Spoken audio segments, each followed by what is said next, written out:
And we are finally live now. Sorry about that, guys. I am Johnny Thomas. Alongside myself is Nick Massey, and this is the Elite Snowball Derby, the 4th annual. We thought we were live, Nick, and we talked a whole bunch. We thought it was really good. We gave a lot of information. But now the pace lights are off, and we're about to go green for the 4th annual Snowball Derby. Picks real quick, Nick, before they go green. I'm going 59 of Caleb Kumer. I'm going with the upset, Andrew Rucker. He's going to get it. Actually, pace car did not go in. So we got one more lap. Quick overview, since you guys did miss it. Brandon Wilkinson's on the pole. Alex Coffey second. Riley Duncan third. Fody fourth. Pachumer fifth. Watson sixth. Rucker seventh. Valdez eighth. Stanley ninth. And Mason Walter rounding out the top 10. Another quick note, $15 to the nicest paint scheme. So all you guys watching on YouTube, if you like a paint scheme, you want to give them a vote, give them a shout out in the chat on YouTube, and maybe they'll get that 15 bucks. Pace car off, and the green flag is about to go out. We're green at Pensacola.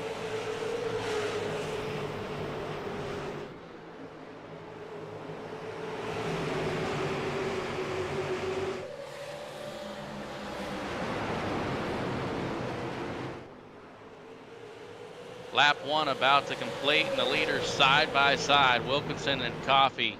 If you guys have been tuned in for the last 3 races, there's been a rival brewing.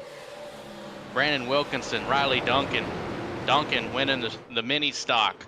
As Wilkinson gets spun and he gets nailed. The favorite gets turned on lap 3. We weren't planning for that.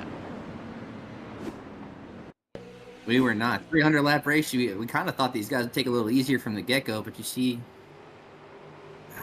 that's close. I don't know if it is. I don't know if he comes down or if the 26 comes up, but tight racing there off of 4.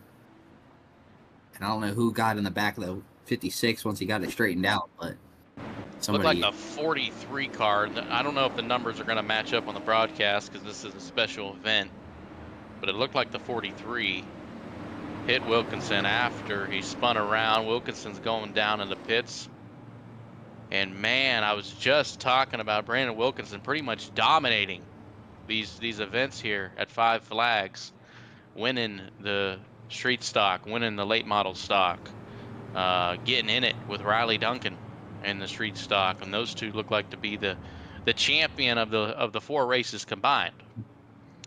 And now I don't know if he has engine damage or not. We'll have to relay to our team on pit road. But right now, Brandon Wilkinson, hopes of winning this 300 lapper, not too good. Yeah, not the start you want to see, especially start from the pole. And another guy I'm keeping an eye on is your pick, Johnny. I don't know what happened to Rucker, but he is 2 laps down. I jinxed him. Announcers jinx right off the bat. Did he even start the race? So Rucker was actually saying that he's having some brake issues and his brake's actually dragging. I heard that in comms. All right, so I get to pick again because the race didn't actually start. So I don't want to pick the favorites. I think now Alex Coffey, Riley Duncan, Fody, they're probably the favorites. You got a good pick in Pachumer. I'm going to go with eyes dilated, right from the eye doctor, Chad Frankenfield. Yeah, the word on the street is he's driving with the Dale Earnhardt sunglasses goggles tonight. What a warrior. He's got them taped open, ready to go. Ricky Rudd style. Pace car out of 4. We're going to try this again. About to go lap number 8. Coffee's on it.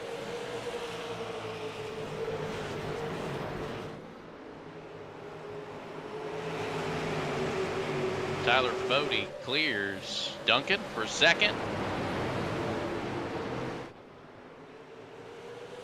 One thing you can explain on, Nick, too, with these cars for people at home, you know, we watch a lot of next gen. We watch a lot of the Grand National Series, but in these cars, the front ends and the rear ends, they don't match up. It's like an ARCA car, where if you go down in the corner and you get somebody a little bit of contact in the rear, the chances of them saving it aren't the best.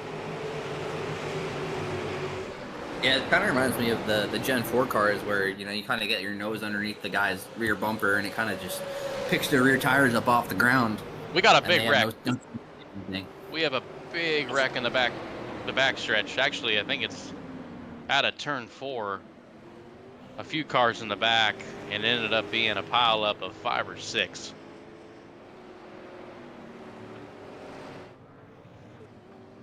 Pretty crazy start so far, Nick. Yeah, Chris Wright, Race Control, is hoping you have an easy night tonight, but they're making him work right here off the drop.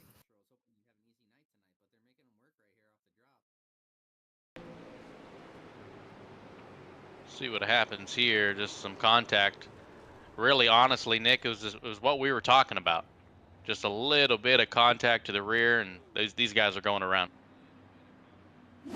Yeah, just the slightest little bump mid-corner and just kind of just sent him right around. Oh, I'm trying to find What do we got here? 1, 2, 3, 4, 5, 6. 6 cars involved. A lot of cars did a pretty good job of slowing down there. That's what you like to see. I think Andrew Rucker is about to get his lap back, at least one of them. Speaking of Andrew Rucker, we mentioned this before the broadcast. Andrew announced his Belly Up Sports Cup Series retirement yesterday. Hashtag 60forever. Yeah, not starting the night on a great note with the brake issues. These guys have had months to prepare their cars. Coming right out here with brake issues off the green flag is not great. I think Rucker works on his own cars too, so pretty rough look for him. He does the work in-house by himself? Yep.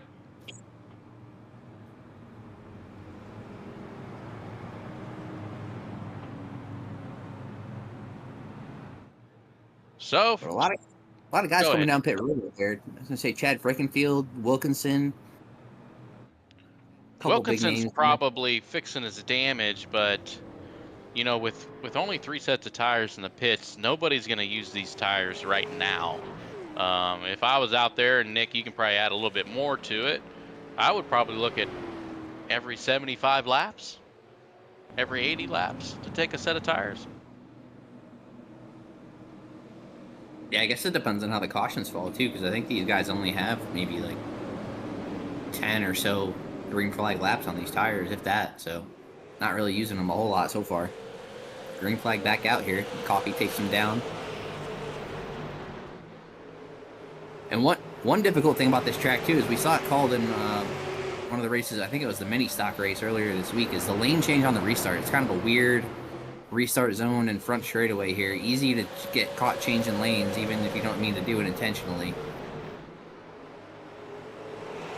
We got another crash here in the back, Nick. The 55 car, Andrew Balaz. Hopefully I got that right. 3 wides, never a good sign.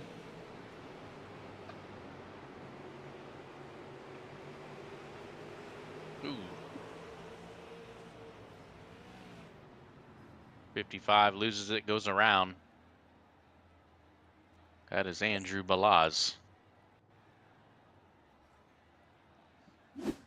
Hard to get these things turned around too. We saw that in a couple of races earlier this week.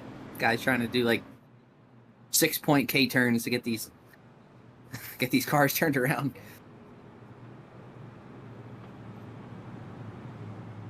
So lap 19, 3 cautions. I hope we're not in for a long night, but so far it's looking like that. Feel bad for Chris Wright down there in the David Hoots booth working this thing. He's already given a couple EOLs. First EOL was to the 196 of Caleb Clenard. That was the second caution of the day. First caution of the day between the leaders was no action. It was a racing deal.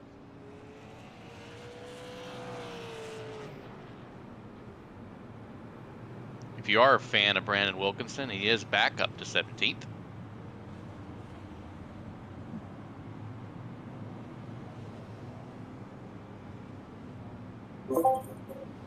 Do we have any information on the time of day? Is it going to transition into night by the end of this thing? It's currently 2:44, so I hope it won't transition to night. We're going to be here a long time. Yeah, that'd be a problem. So 2:44 here in Pensacola, Florida.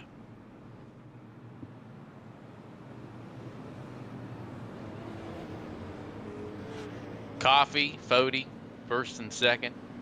Fody last night, a disappointing Cup Series finale, not getting the championship. But the championship last night went to Justin Wadsworth. Congratulations to Wadsworth on his championship in the Belly Up Sports Cup Series.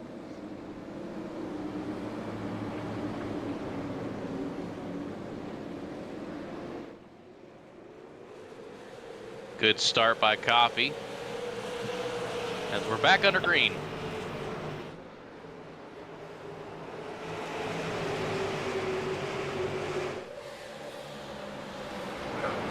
You see Tyler Fody working his way up to P2. Started back there, I believe, towards top 5 or so. Picking up a couple spots right there through the chaos. That was Fody's second time restarting in second, and he had 2 good restarts. I can't imagine it's too easy to restart up there, up on top, and he's done a pretty good job of managing that spot as they go green. 2 cars sideways in the back. Caution 4 on the day. It's the 56 of Brandon Wilkinson.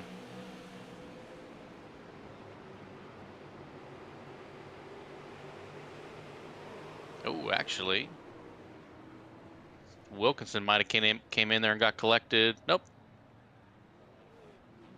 Don't know who that was that spun out.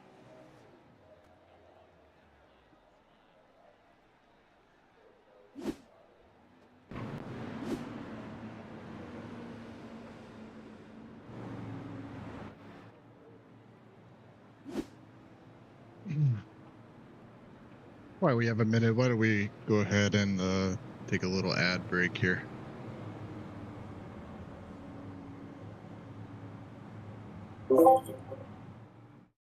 Racing isn't easy, but experiencing it is. iRacing puts you in the driver's seat with the industry's leading sim racing game. Drive on laser scan replicas of the greatest racing circuits from around the world. Go head-to-head against other drivers chosen by skill-based matchmaking to ensure competitive racing at every level. Compete across all your favorite series. In officially licensed cars, engineered to deliver the most accurate driving experience possible.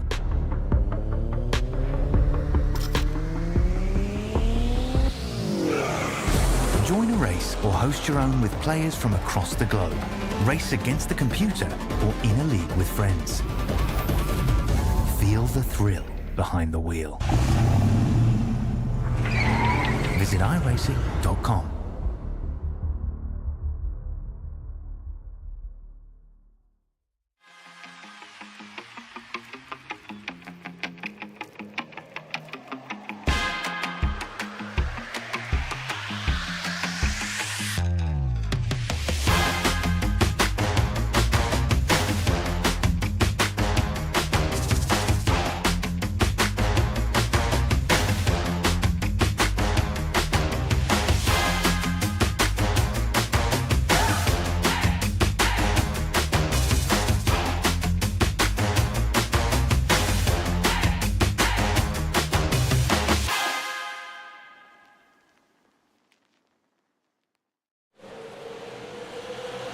We are back under green.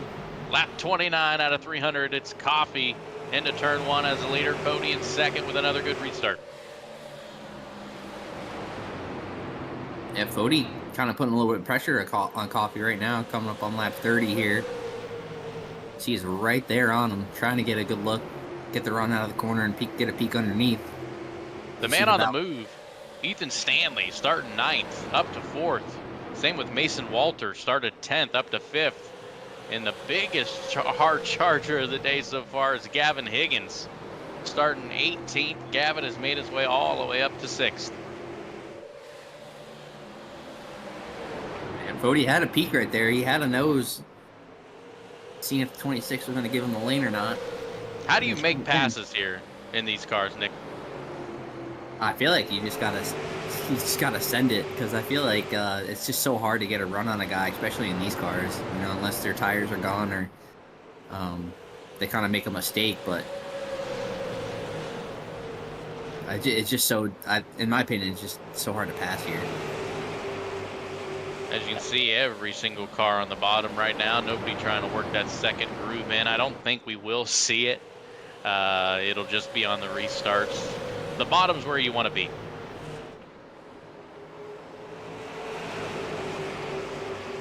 Yeah, we saw a couple guys get, I think it's because everybody's trying to file in line down there at the bottom, but we saw like Fody and Ethan Stanley get good jumps there on the top and able to find their way down in line. But I think it's just because that bottom line checks up for the first couple laps. Everybody trying to get organized.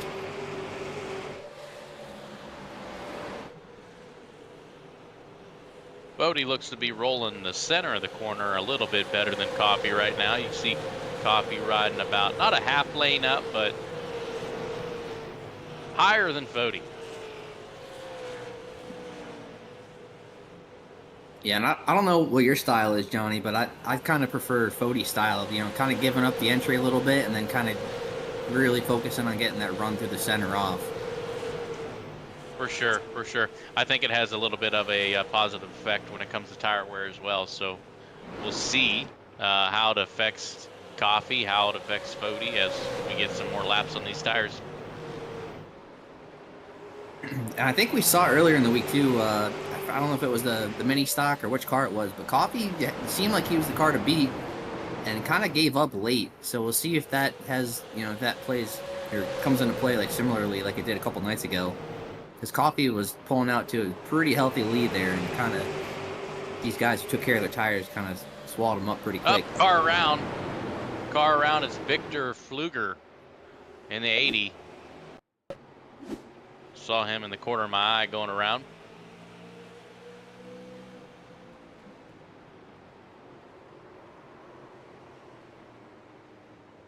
Nice Christmas paint on that car. Didn't get hit, just kind of looped it around. Yeah, it just looks like he was anticipating those cars in front of him not to slow up as much. Ooh, it's a little bit of sketchiness right there, but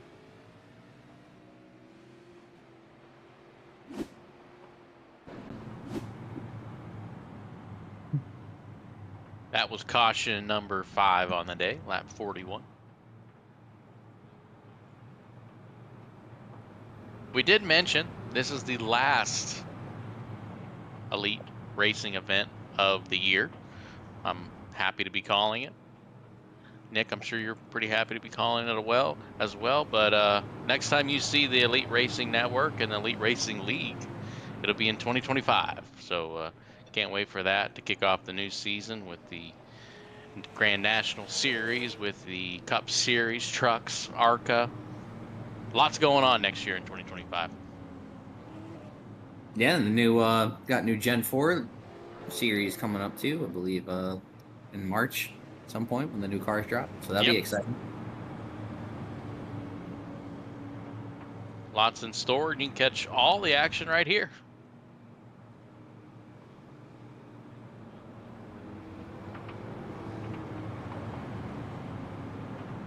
As we see these guys still sticking it out here, I didn't see too many come down pit road other than, like you mentioned, fixing damage. I don't think any of these guys want to take that first set. Not yet. What do you think, 75, 80? I mean, we haven't had a ton of green flag laps, so they might be able to push it to lap 100 if they wanted to. Yeah, I think thinking as we, kind of have more wrecks and more cars kind of get eliminated here, I think we might see that green flag run come. When, who knows? I guess that's the gamble these guys have to take, is when that green flag's actually going to happen. Let's try this again. We saw a little bit of separation among the top 6. Green flag back out. Another good jump by Coffee, but Fody able to hang it right there and get a decent start P2 and clear the 97 down to the bottom. Same thing with Ethan Stanley riding that middle lane, trying to clear Riley Duncan. Whoa, 16 pushed up a little bit. Ooh, Stanley too went out a little wide right there. Big block from Gavin Hivens on the 6.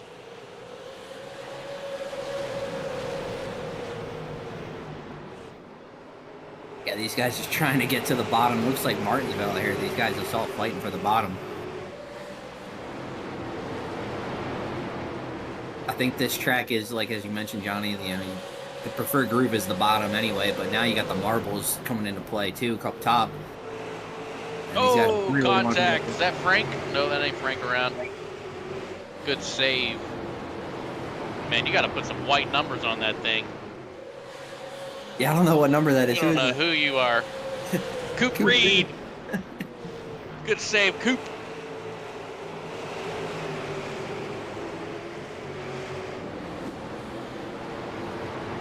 I think we got a battle for the lead. Yes, we do. It's Fody on the bottom. Fody's going to roll the center, try to get a good run off, but they're still side by side.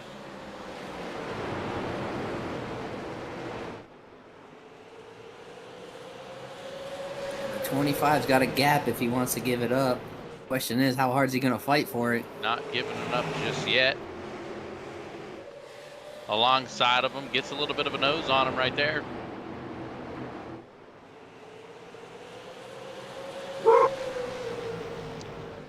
As Coffee leads that lap too. How long can he stay up there, Nick? I don't know. You got to figure too, like, how hard is Fody pushing it, because he knows he's got the preferred groove. It's just kind of a matter of time. Or in his mind, probably it's just a matter of time. Just got to keep working him inch by inch, lap after lap, and eventually I think he thinks he'll get it. But Coffee putting up a great fight on the outside, though.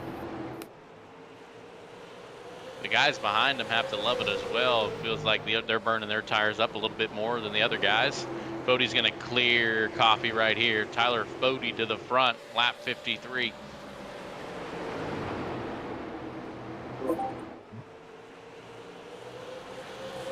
And 97 Duncan couldn't quite get there to fill the hole. And Coffee's going to jump back down in line. Oh, a little bit of contact, I think, for third. These guys are racing, Nick. I mean, we got 246 laps to go.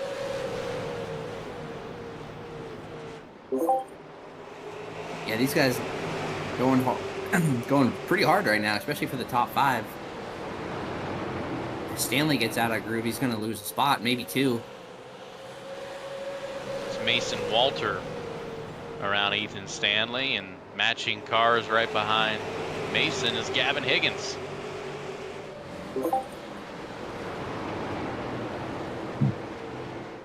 Ethan Stanley in that petty blue. I like it. Yeah, really easy to spot.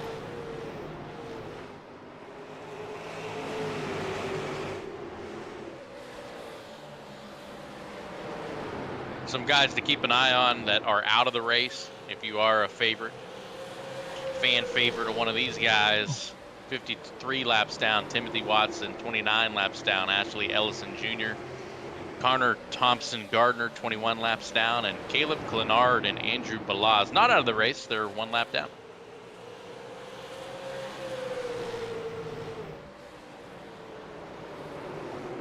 My pick of Andrew Rucker, my first original pick, he's actually back on the lead lap in 21st. Yeah, I saw him get up to 16th, I believe, is what I saw on the last restart. My pick, Pecumer, pitted and fell back. He's back there in 14th, so both our guys back there right now. A long ways to go.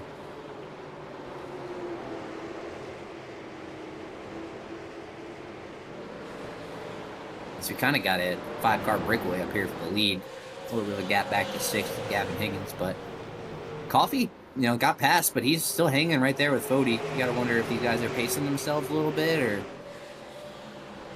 I mean, from what we saw, Johnny, I don't know if these guys are. They're kind of a little bit of contact, roughing each other up a little bit, crossover move. If I'd have to say if anybody's pacing themselves, I'd imagine it's the guy 6 on back. Feels like these guys are putting down some pretty good lap times first through fifth. So if you're going to look at who could be potentially pacing and saving tires, I would look somewhere between 6th through 10th. But who knows? Some of these guys in the top 5 are the best in the business. They seem to know what they're doing.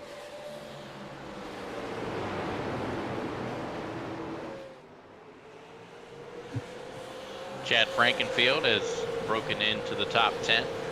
P10 right now for Chad. He probably can't see the 0. He probably thinks he's P1, but yeah, another great paint scheme there for Chad. Nice Christmas theme. Yeah, if you guys missed the start, remember, vote for your favorite Christmas scheme, or any scheme in general.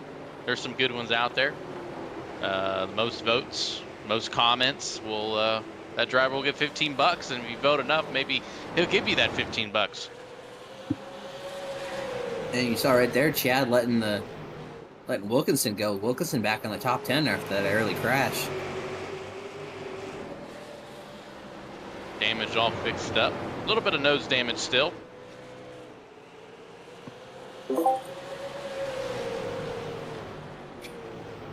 Man, Alex Coffey has been right on Tyler Fode's rear end going into the turn. As we mentioned earlier, Fode a little bit easier in the entry. Coffey likes to drive it in a little harder. Come late in the race, it could equal trouble.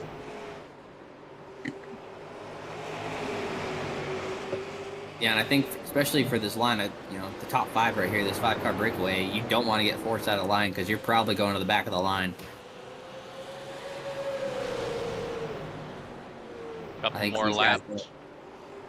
Yeah, a couple more laps. We're going to see some lap traffic. Guys are entering turn 3. Fode entering turn 3 right now, so they're going to have to maneuver around the lap traffic.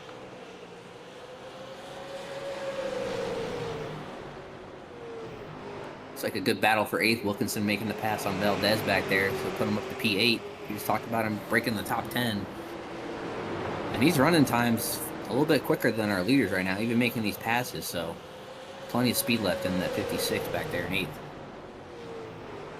Man on a mission. Wonder if he's trying to get back at Alex for that contact on lap number 2. Brandon Wilkinson up to 8th, and he's about to get George for 7th. Quick note, George 17th on the pylon.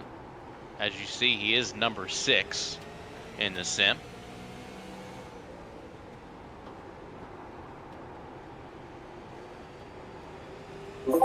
See how low They hit the apron. And out of 4. Yeah, he's almost hitting that pit wall, both ends of the track. Using all the grip down there. Just look, look at this. Look out of 4 right here. Look how low he gets. Just nip it. Yep. Yeah, nobody is running that groove. Somebody off the pace. Looks like a lap car.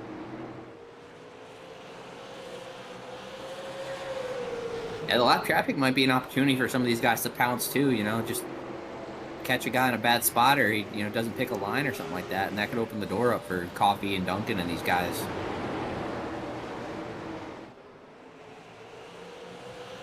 Coffey in 1 and 2 took a little bit of a higher line. We'll see if he does that again. All depends on where the 17 is going to go. Is he going to go high and let the leaders by? Or is he going to make it a little bit more difficult? Stay in that low lane.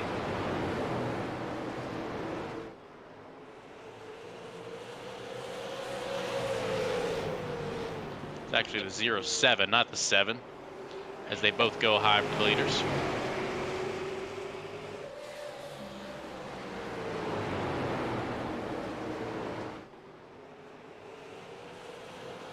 And we talked earlier about Fode rolling the center better than Coffey, but it looks like it's almost maybe reversed now. It looks like Coffey might be a little bit better in the center than Fode.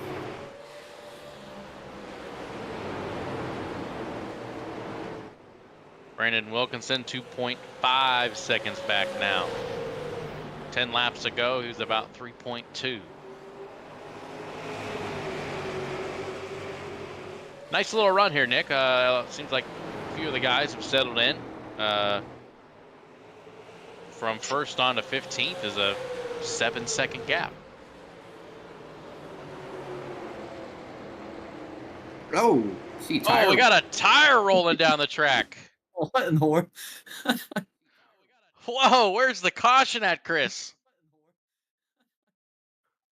Let's see what happened. The 55 goes into turn 1.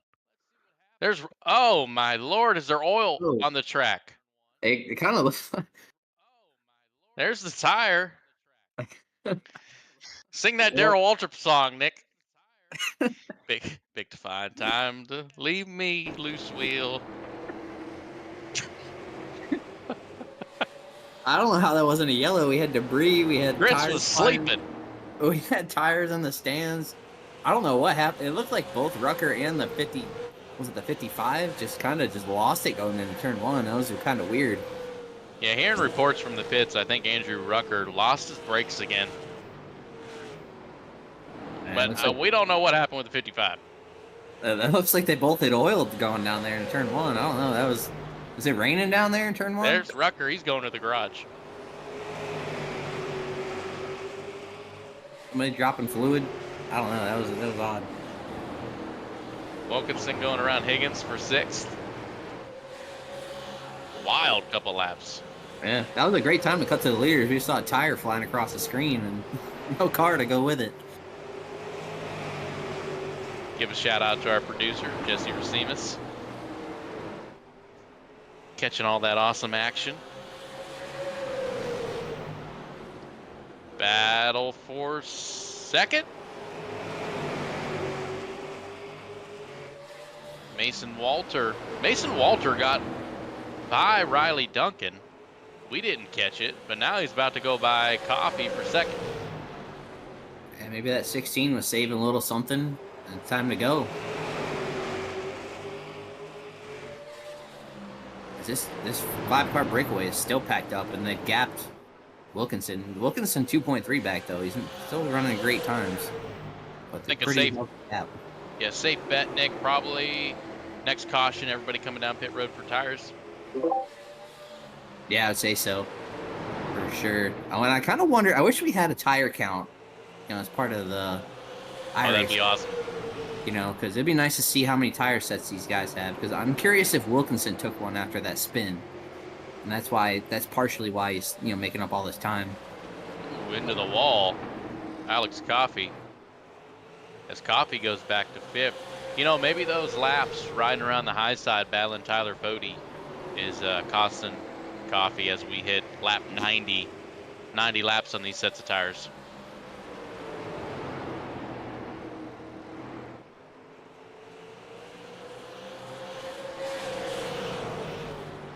And Wilkinson 1.8 back. Coming fast. He might be there by lap 100 at this point if these guys keep racing up there. Chad trying to work on Chase George for 8th.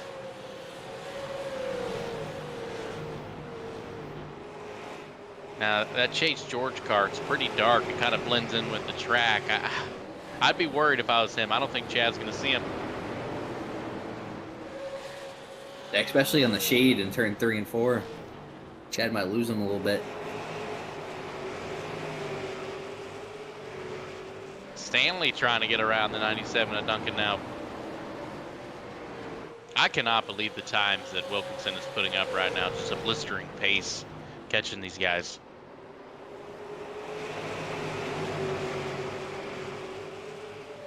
Yeah, you know who the first car he's going to get to is here? Oh, yeah. You think he still got that in the back of his mind? I would. Lap 3 or 4, I'm the leader. Getting hit. Spun around. I'd still be a little bit upset. He's there now.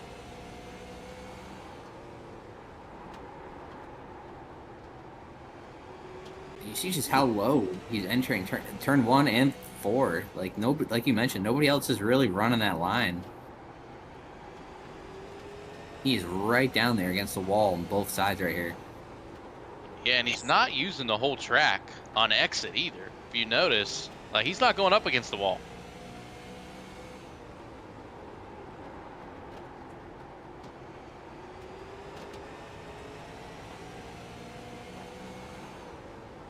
Yeah, Wilkinson just lets him by there. Smart move.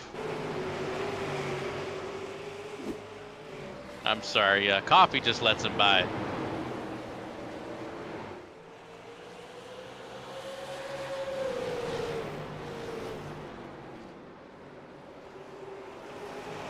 As we are about to approach lap 100, we'll take a quick rundown of the top 10. It's Fody, Mason Walter in second, Riley Duncan third, Ethan Stanley fourth, Brandon Wilkinson in fifth, Alex Coffey sixth, Gavin Higgins seventh, Chase George eighth, Chad Frankenfield ninth, and Todd Valdez rounds up the top 10.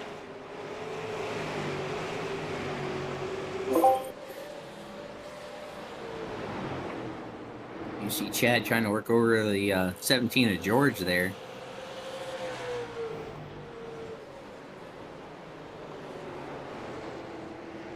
I like Chad's paint scheme. If I'd have to put a vote, I'd vote for either Chad or Rucker for the best holiday spirited paint scheme out there.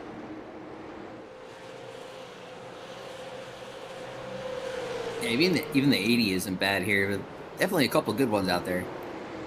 I like the reflective numbers on this 80. I think that's a nice touch.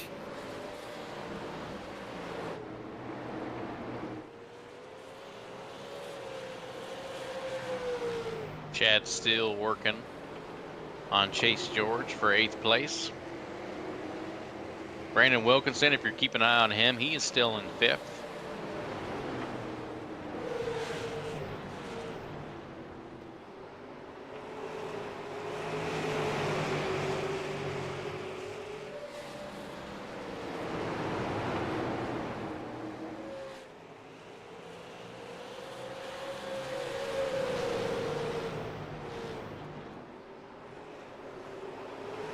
Approaching another lap car.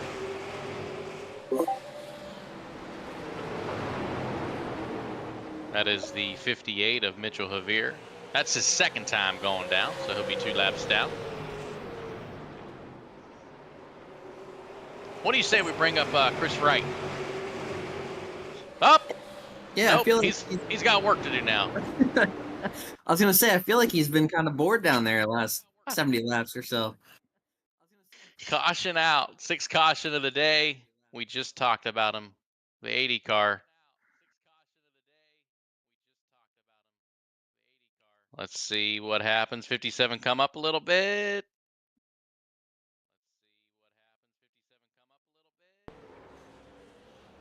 Big contact to the inside wall.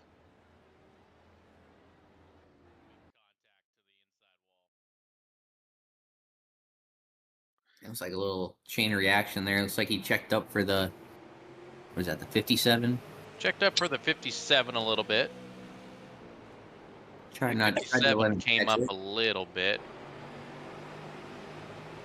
Tough deal. Yeah, I wouldn't say it's anybody's fault there.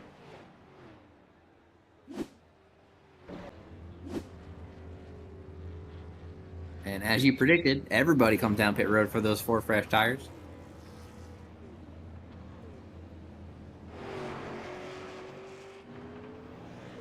And Mason Walter out. Wilkinson out first. Now we're gonna have to get a word on Wilkinson. That looked like a really quick pit stop. And did they take 2? Like they're out way farther than anybody else.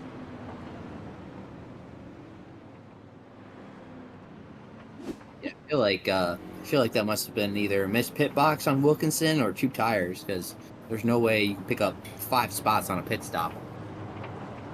Well, let's bring in Chris. Maybe he has some secret information he can share. Chris Wright, David Hoots, are you there? Yeah, what's up, fellas? Hey, Chris, how's it going down there? It's going pretty good tonight. I'm having me some chicken and noodles with some little tiny potatoes in them right now. Now, we had a question for you. The 56 and the 16, they got out of pits really quick. Did they take 2 tires? No tires? What happened there? I have no idea. I can look. I'm guessing probably so. We're talking who? The 6 and the 16, you said, right? 56, Brandon Wilkinson. 16, Mason Walter.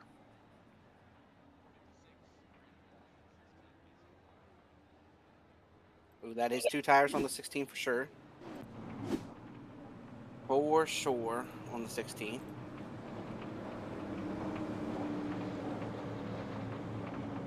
And as well for Brandon too. There, both those guys are on 2 tires. How's it been up here for you guys tonight? Started out a little choppy, right? A lot of cautions early, and that nice little long run. Top 5 seems to be pretty good. You know, Fody, Wilkinson, Walter. We're having fun. Pace car down, green flag back out. We're gonna see how these guys do on 2 tires. So Nick, that asked the question. It might have answered the question actually that Wilkinson did take tires after that spin early in the race. Yeah, so I wonder how much that came into play with his pace though, because he spun pretty early. So I feel we like got the a car. tire. Chris, you got work to do. Yeah, where is it at? Who's Hey, back here, boys? talk us through it. Right now, I gotta Talk find us it. through it. I don't even know where it's at. Oh, here we go. Oh, it's the 6. Yep, 58. Ooh. And the 6. 16 gets involved. So tonight, it's not like a typical elite race. We've been pretty lenient on the yellows tonight and on the causes and the EOLs. You know, we're not tallying. It's just a special event. So unless it's just totally blatant and somebody just runs over the top of somebody, been really no action. And I think right here they're boxed in 3 wide. I think we're going to go no action for that as well. I like it. It's worked out so far. We had that one long run there, and that was a lot of fun. I know we're about to pull you up. We thought you might be getting a little bored down there. Dinner got done, and I was like, hey, I can go get some dinner. The holiday theme. Chris is letting everybody be nice tonight. No naughtiness. Everybody's nice. Nobody gets penalties.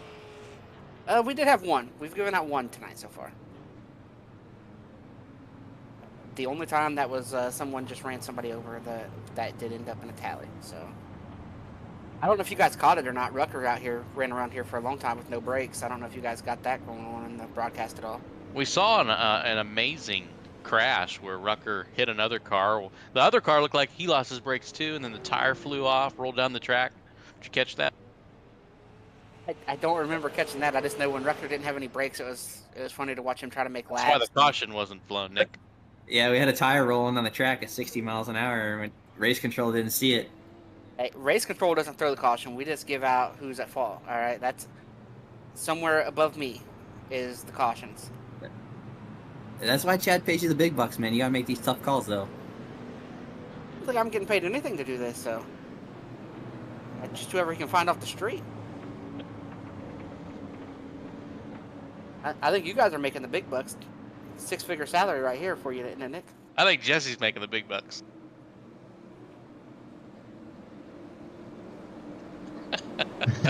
Nothing from Jesse. We'll have a conversation after this is all done with Chad and see what we come up with there.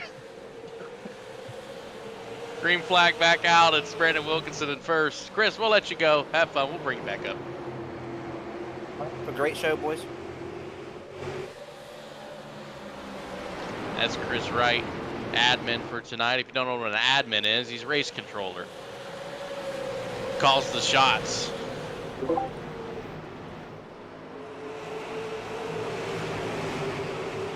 Wilkinson doing pretty good.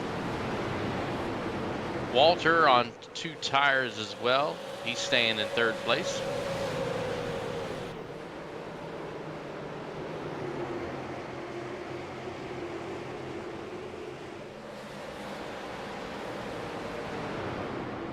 See the fight for 8th back here with Dylan Javier and Chad Frankenfield. Oh, maybe a little contact there? That's close. Kind of looked like it. Yeah, the two are so Dylan and Mitchell, they brothers, father son. How are they related? They're both in That the I field don't tonight. know. That I don't know. Dylan Javier in 8th, Mitchell in 21st, 3 laps down. And Coffee too. I don't know if you mentioned him, but he must have fell back on that pit stop or something. He's back there in P12. I'm not sure if he had any issues on that pit stop or maybe just lost some spots on the restarts. Yeah, but he came into the pits in 6th. Came out of the top 10, so Alex Coffey's going to have to work his way back up through the field.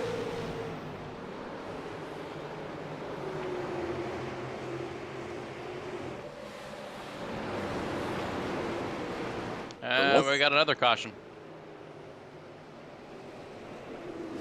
I know, it looks like maybe Robert Smith was involved.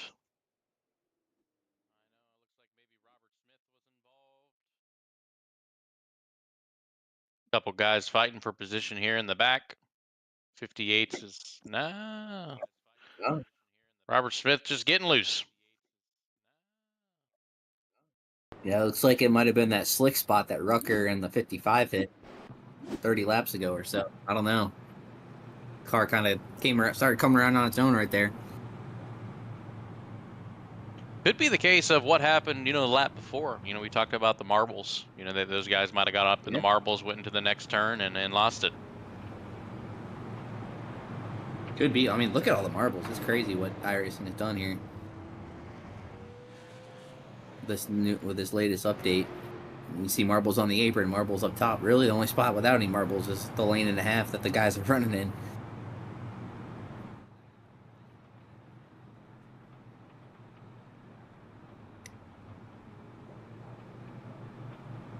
Coming to lap 127 out of 300. For you folks watching at home, this is the 4th annual Elite Winter Derby. I'd have to go back into the stat book to see who's won the last 3. Which I can do that right now. I'll let you know who won them. Oh, you didn't win any, Johnny? I thought you did. Never won a Winter Derby. How about you? I don't think I've ever raced in the Winter Derby. I think every year I've had something going on or I haven't been able to do it. I don't think, to be honest, I don't even know if I've ever ran in the Winter Derby before. Last year I had a car set up. Harpoon Designs built it. Really nice piece. I couldn't run it last year. My good buddy Kyle Hanshaw ended up running it and had a good run. I do remember watching the race on Elite Racing, and I think Hanshaw finished 11th or 12th that night. But yeah, I don't remember the last time I ran it.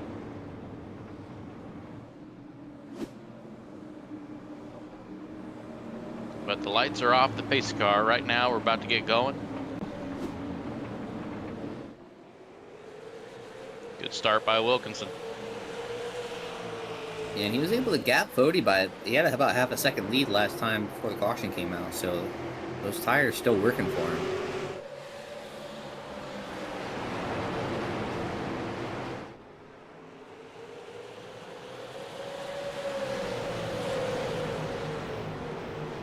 Oh! Whoa, here we go. Big crash. Oh. 66. The 66 of Caleb Pocock got the worst end of that. Although the car doesn't look that bad, but take a look at what happened here. Chad's behind him. Uh-oh. Caleb was riding in 6th when this happened. Oh, Easy clean. Got into him. Good job by Chad missing that. yeah, Chad really seeing the track well tonight.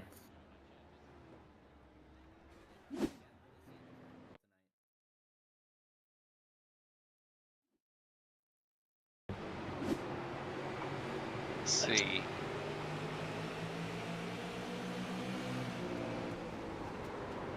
Yeah, 97 just got in there a little bit too hard.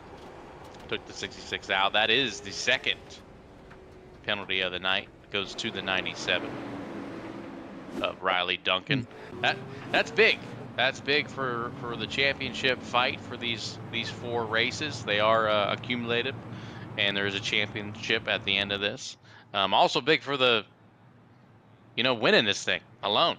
I don't know if the rules apply to this like they do normal elite racing, but if you get 2 EOLs, you are disqualified. Yeah, that I'm not sure about. We'll have to ask race control Chris Wright when he has a second. But I know he's been, a little, like you said, a little lenient on the EOLs tonight. So we'll see if that actually happens. That's one thing that is different compared to our normal series is we don't give out EOLs. So for this event, we do, and Riley Duncan is going to the rear.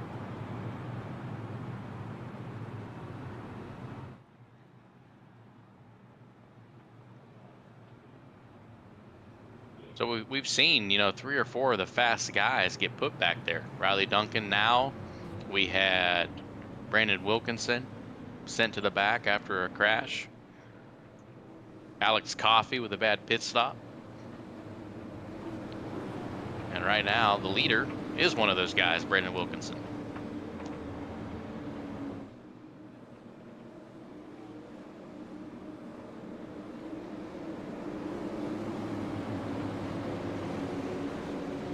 Quick cautions tonight. Chris is doing a great job getting the pace car out there. Whoa, big stack up. It's Chad, and the whole field from 8th on back is involved. Man. Oh, track blocker. This is, I don't know what. Was Chad in the wrong gear? Did he get ran over, or was somebody in the wrong gear right there? We got to see it.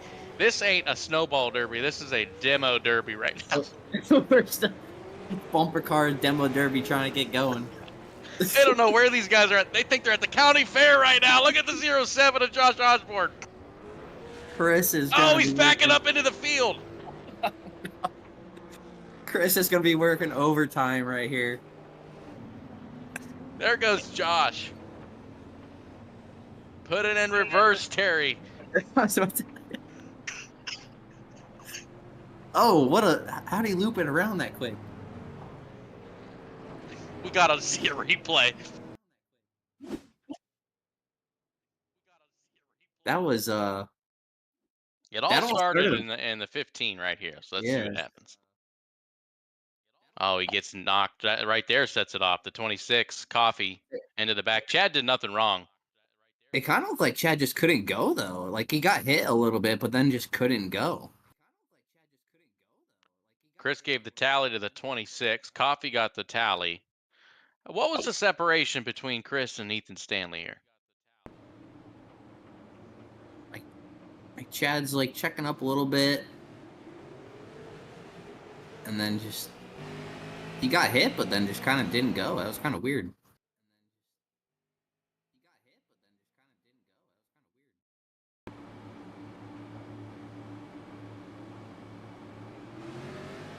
Well, I guess it is kind of hard to go when your rear tires are off the ground, but yeah, regardless, it stacked up the field.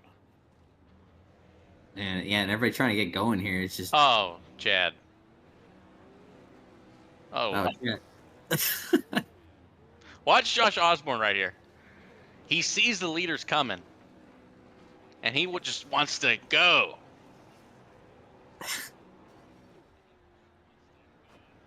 Wow. Oh man. We've seen it all, and it's only lap 138. I feel like we should pull up Chris Wright here, race control, and have him walk through that right there. But Green flag out. We'll pull him up anyways. He's free. It's green. Chris. What's up? What happened there? Well, what happened there was not good, wasn't it? Somebody decided to go, and it wasn't green wasn't out yet. Did the guys think that they were at the the local fair at their demo derby after? These guys have been doing such a good job, and then all of a sudden, like it just I don't know what happened. I mean, it was pretty big. A lot of things happened there. We just had somebody get DQ'd. They never even asked for a clear. The 22's done. I don't know what he did. All right, Chris. Well, you probably got some work to do. There's probably gonna be some unhappy people. We're good now. Everything's done. Oh, we're good? Yeah. And we've really cut this field in about a quarter. Yeah, one thing we have not mentioned, there's 10 guys on the lead lap, Nick. First car 1 lap down, Robert Smith in 11th. Yeah, that is pretty crazy because there was 16 or 18. Oh! I thought that was our leader going way up the hill, but that is a lapper. He looks broke. Yeah, he went up the hill in a hurry right there. I think he is broke. Who was that, 96? I can't get a good read on who or what the number is. Is that Caleb Clenard in the 196? Yeah, that looks right. Yep. Sounds right. Yeah, Caleb right now is 3 laps down and counting.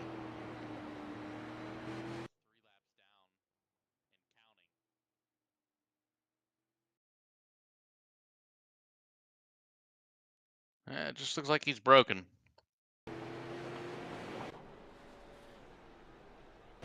Up front, though, Brandon Wilkinson first, Tyler Fody in second. Brandon's doing a good job on those 2 tires. Mason Walter in third and Ethan Stanley fourth. Gavin Higgins top 5. Rounds out the top 5. Hey, let's give a shout out to Justin Wadsworth, our Cup champion. I know he's sitting there eating his pizza, waiting on his football game to start, and watching right now, tuned in to the snowball. Yeah, shout out to Justin for taking home the big championship last night in the Billy Up Sports Cup Series. Also, shout out to Ethan Stanley on Monday for winning the Grand National Series. Maybe Justin will get around to popping that magic question here over the holidays.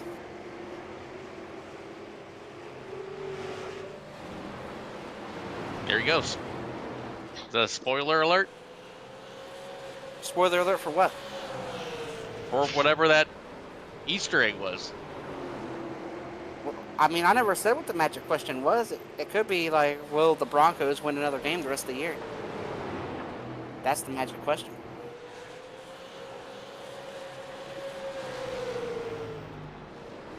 All right, Chris, go have fun down there. We'll bring you back. All right, hopefully it's a great race for you boys. We might get 150 laps green right here with the field dwindled down, and I don't know if you guys got the fuel numbers. Maybe a green flag stop coming soon. Yeah, we'll get to notice that. If the race goes that long, we'll definitely bring you back up. You're going to be pretty bored down there. All right, good luck, boys. That's Chris Wright again. Race controller. Nick Wilkinson's pulling away now. Yeah, I'm kind of surprised. Like, those 2 tires are... I mean, we knew he had pace anyway, but kind of pulling away on 2 tires from these guys who were up front all race was pretty impressive. I wonder if there'll be a point when that kind of flip-flops and the 4 tires is going to be better, but for now, 2 seems to be the way to go. Yeah, the other guy with 2 tires just passed Tyler Fody for second, Mason Walter. So could be the strategy key here tonight.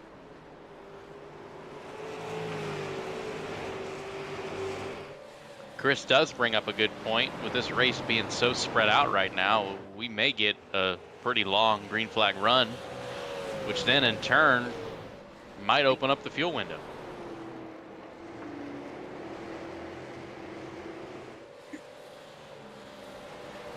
Yeah, that'll be something too, because you know, these guys that took 2 tires, Wilkinson and Walter, you know, they probably can't do it 2 times in a row. You know, I'd be shocked if you take 2 tires 2 times in a row and it works. So, but these guys like Fody and Stanley, they might be able to get away taking 2 tires. They'd see that it's working. They see that the guys that took 2 are pulling away. So, you know, next caution might be, or next pit stop might be their chance to take 2. Chad Frankenfield back to 8th after that big incident on the last caution. He's had a nice little rebound. Just everybody is spread out right now. 10th place, Caleb Pocock is 9 seconds behind the leader. Yeah, I think the closest battle on track right now is the battle for 7th between Kumer and Frankenfield.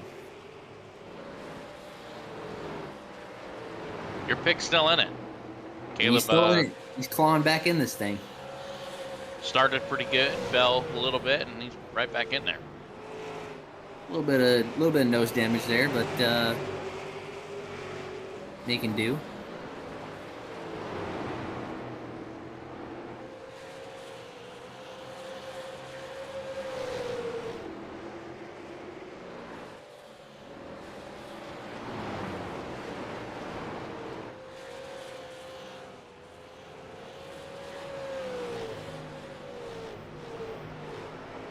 Wilkinson just continues to extend the lead over a second now on second place Walter. Almost 2 seconds back to third place Tyler Fody. And between Fody and Stanley, they got about a half a second between them. So yeah, it's pretty spread out. Like we said, the battle right now is for 7th and 8th. Caleb Kumer, Chad Frankenfield. Chad's still trying to work on Caleb.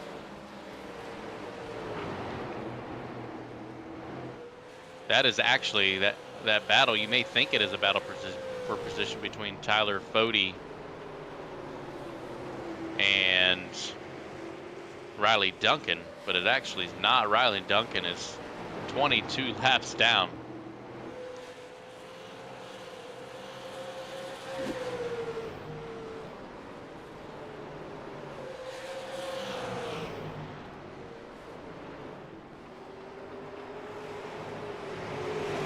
Riley Duncan still is racing for something, though. We did mention that the driver with the most points accumulated in the 4 races that we've done. A little bit of contact there. But the only reason why Riley's still racing is if he thinks Brandon Wilkinson has a problem. He put himself right back in the race for that championship for the 4 race total.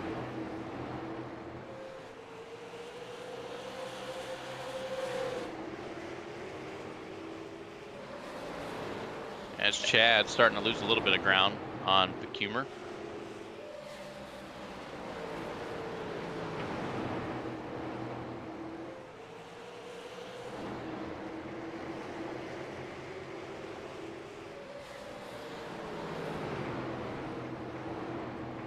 If you guys are looking forward to next year, the 2025 12th running of the Rev Limit Workshop Daytona 500 kicks off January 22nd right here on the Elite Racing Network. The Belly Up Sports Cup Series, 200 laps at Daytona International Speedway. It's coming up quick. Nick, we talked about it a couple days ago. The off seasons, they have shrunk this year, where typically it's been a month and a half to 2 months, sometimes even longer, but in a month we'll be back at Daytona. Yeah, I feel like Chad puts out the countdown to Daytona tweets, and we're not even at like Thanksgiving yet. I feel like it's gotten so quick. You pretty much already have to have your car designed, ready to go. Now, yeah. Yeah, now. There's no silly season. There's no media day. It's get going.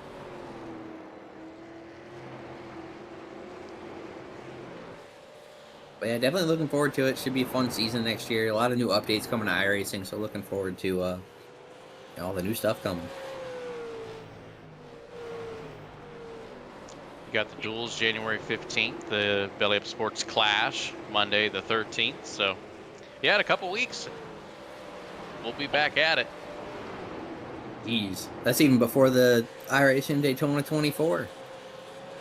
We go right into the Elite season before. Can't get enough. That's crazy. I didn't know it was that soon.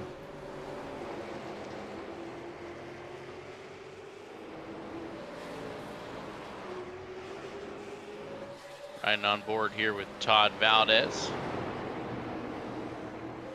Right behind him's Frank Fody. Frank's in 13th place, 2 laps down.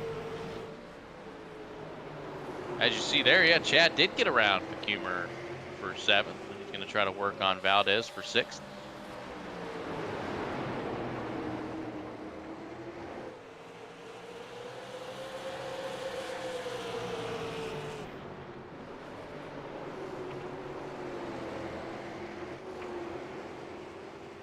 Yep, Chad's around. Chad Frankenfield is around on the backstretch with Valdez. Just caught that. and go on board with either the 15 or the 96. Here we go, down into turn 1.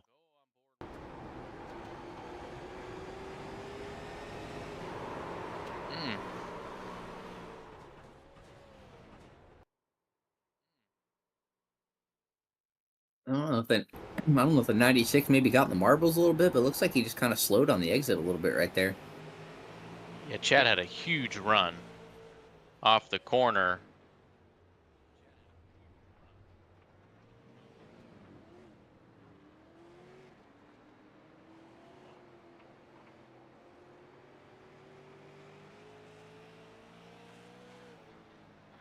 Yeah, two things that Valdez did, and I'm not saying it was, necessarily his fault, but he didn't go all the way up against the wall, and I just felt like he didn't get good speed coming off the turn. But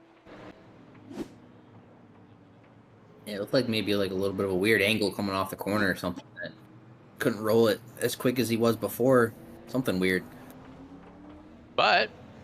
race controller Chris Wright, EOL number 1 for the 15, Chad Frankenfield. As Chad will get an EOL, he'll get sent to the back. Fortunately, he's on the lead lap, so he'll only be sent to 11th. Well, I don't know. Isn't it? It's Is not it end. tail end? I think it's the tail end of everybody, so that's pretty big for Chad to go. He was running 5th or 6th and just lost all that ground right back. Finally clawed his way up there and right to the back. We had pit stops. Wilkinson got off first. Mason Walter second. Fody third. Stanley fourth. Higgins in fifth. Question it. You said they had 3 sets in the pits, right, Johnny? Correct. So now they only got one more. Well, does Wilkinson have one more? Because he pitted when he spun early on in the race, and then he pitted again last caution for rights. Does he have a set of rights left in the pits? That's a great question.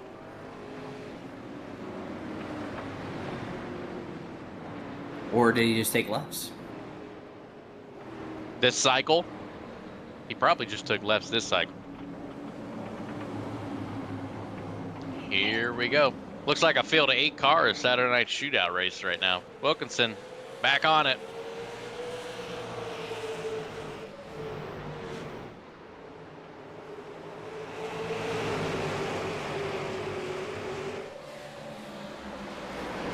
Tyler Fody trying to get by the 16. Almost contact there. I'm kind of surprised that none of these guys, Fody, Stanley, Higgins, nobody tried 2 right there. They saw how well it worked for Wilkinson and Walter, and nobody kind of rolled the dice and went for it right there.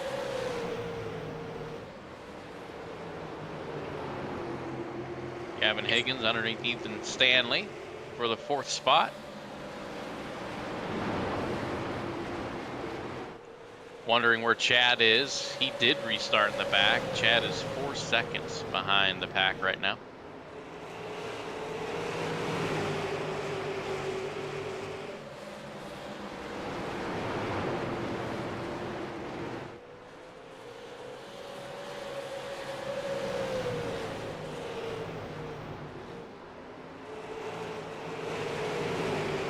Good run going for Gavin Higgins. He's a full-time in the Grand National Series on Monday nights. Runs some ARCA Series occasionally.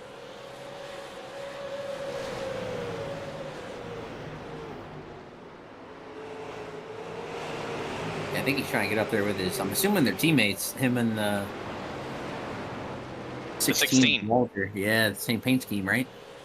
Same exact paint scheme, yep.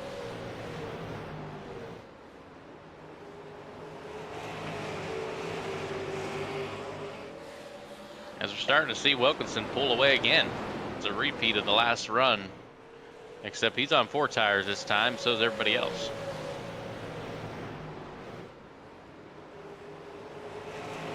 Yeah, I'm just really curious to see if he's got another set of right sides in the pits, because I think he should be out, but I don't know. So that'd be really interesting if we get another caution or something. Coming laps, later laps here, to see what happens.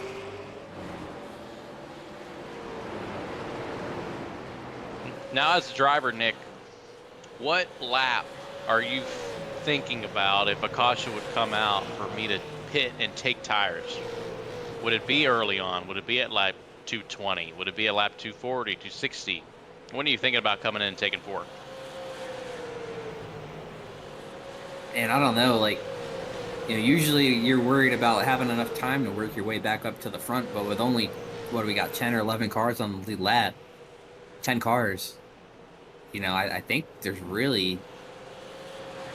really go pretty late here to get 4 tires if the caution comes out.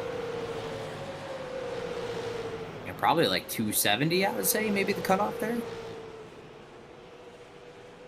That's a good point. I mean, 8th place right now is 4 seconds behind, so it's a good measure to where if you take 4 tires at 270, you're at least going to be in 7th or 8th automatically.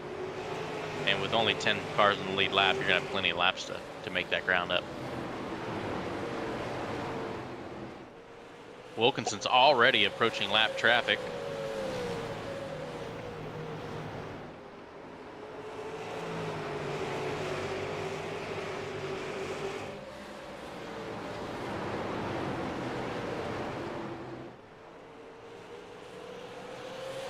That's the 6th car at Chase George, 17th on the pylon.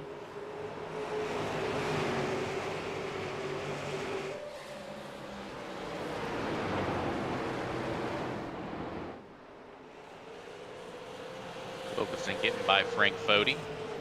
Frank Fody, a Grand National Series winner this year.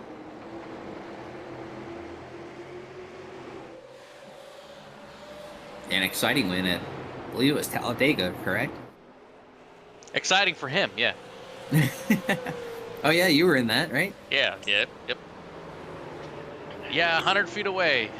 Checkered flag was flowing. Wasn't meant to be, but hey, Frank is a really good dude. Came along pretty new to the service, and cool seeing him win. And we got Chris Wright. Chris just jumped booths. Yeah, I figured to come over here, hang out for a little while. It's getting pretty lonely down there. Yeah, come on in. And I bring news. Tyler All right. has basically locked up the points unless he would just have to lag out or have some kind of issue here with Riley Duncan being 21 laps down. Brandon Wilkinson isn't a part of this? No, I do not believe so. I was told that it was down to those two. They were the only two that had a shot at it tonight. And with Fody's run and the trouble that Riley has had, it is going to be Fody's title unless he were to wreck out or like it would take basically take an act of God at this point to get Riley this win. Oh, you are right. Yeah, Brandon Wilkinson didn't run the mini stock race. So if he would have just participated in that, he probably would have had a chance. What's the winner get for that, Chris? I am not sure. I believe $150, I think. Oh, dang. I thought that's what the winner got for winning this thing. We got all of our information jumbled up, Johnny. I thought there were heat races and stuff and qualifiers. And We're new to this. Well, hey, look, and y'all's defense, we're the replacements. There were supposed to be heat races, but we did not meet the entry quota, so everybody got to race. So we just did away with the heat races. I didn't get the reprinted memo. I got the original memo. We're moving slow up here tonight. We were waiting on those beef and noodles to get in. Well, just an hour, 2 hours before the race, we weren't even in Florida, me and Nick. We were at home. Well, now it's sunny Florida down here. It's nice and warm. It's not cold and frigid like it is in Ohio right now. And Chad had to send the Elite Racing private jet up to get us last minute. Yeah, if you guys want the weather forecast right now in Pensacola, it's partly cloudy, 70 degrees. Winds moving at the south at 0 miles an hour. Johnny sounds like a legit weatherman right here. I don't see the radar.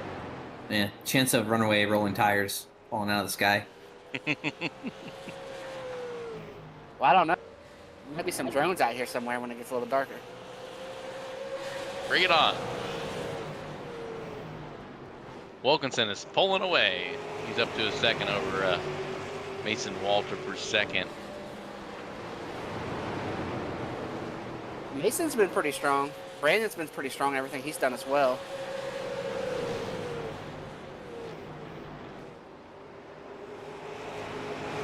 And I think Stanley's playing keep away right now. Just riding in there behind Cody by a few car lengths and making sure nobody gets up there. They know the situation.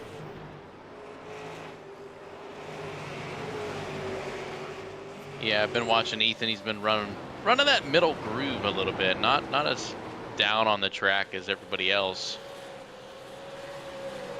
Trying to work that lane.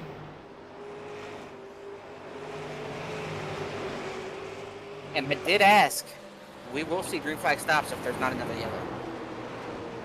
They cannot get to the end on fuel without. And Chris, what's a 4-tire pit stop like? What's the time for these cars? I think it takes a long time to get 4 tires, but I think a splash of fuel is what they'll be doing. Got it. I think a 4-tire stop to change those 4 tires in this car is about 25 or 30 seconds, maybe more. Well, Johnny and I were discussing before he came up here. We don't think Wilkinson has any right sides left to put on the car. Well, so We that think he used that all tells 3 me of he's probably wanting to stay green and everybody take that splash of fuel, because if everybody else gets a chance to put on a new right front tire, I don't think that's going to be good for everybody, or good for him. It'll be great for everybody else, bad for him. He's 7/10 off of his Q lap. So the track hasn't slowed down a ton. The tires aren't wearing a ton. But it's worth the gamble, you know, if you're Fody or Stanley, to take tires. Maybe short pit. I don't know about short pitting. And I don't think anybody's going to get tires if they pit, because I just don't think it's going to... I think if it was the next-gen car like we ran last night at Richmond, yeah, you'd get at least 2 right-side tires in this situation. But these boys out here, I don't even know, you know, what kind of equipment they're using. I think they're using, like, 1980s equipment, as slow as these pit stops are out here. Well, the season's over. You know, they all the full-time guys went back home. You know, anybody that wanted to participate tonight stayed and helped pit the car. Yeah, I don't think they got the air wrenches out there tonight. I think they're all doing it by hand. Twisting them off, twisting them on. And you got to be pretty strong to do that. Well, Chris, we were saying, you know, Rucker came out here with brake issues right off the green flag, so you know, he works on his own car. So he prepared his car and came out here with brake issues tonight. You know, a couple months preparation and came out here with brake issues. You know, these guys just... I think the discussion around that is a lot of people didn't think Rucker used the brakes. So maybe he doesn't use them too much if he didn't think he needed them. They were all rusty. Got them when they got here. Just stole them off somebody else's hauler.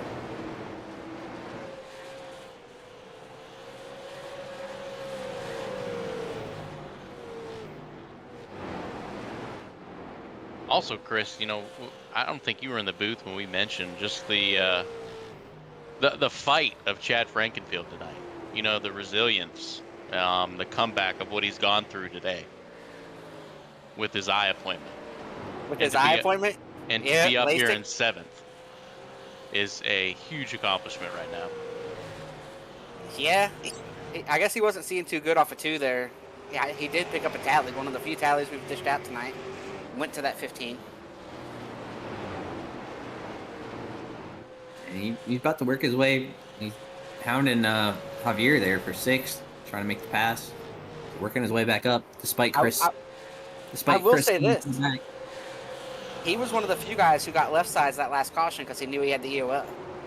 So those lefts are pretty fresh on that car compared to everybody else's. So if there's another caution, you know, I don't know who's getting 4. Maybe some guys will get 4, but 2 might be the call for track position. It looks pretty hard to pass out here. Well, we saw Wilkinson and Walter take 2 earlier, and they were able to gap everybody else. So the 2 rights might be the call here. And we know Chad wants to win. Chad will do 2 or none or whatever will get him out front.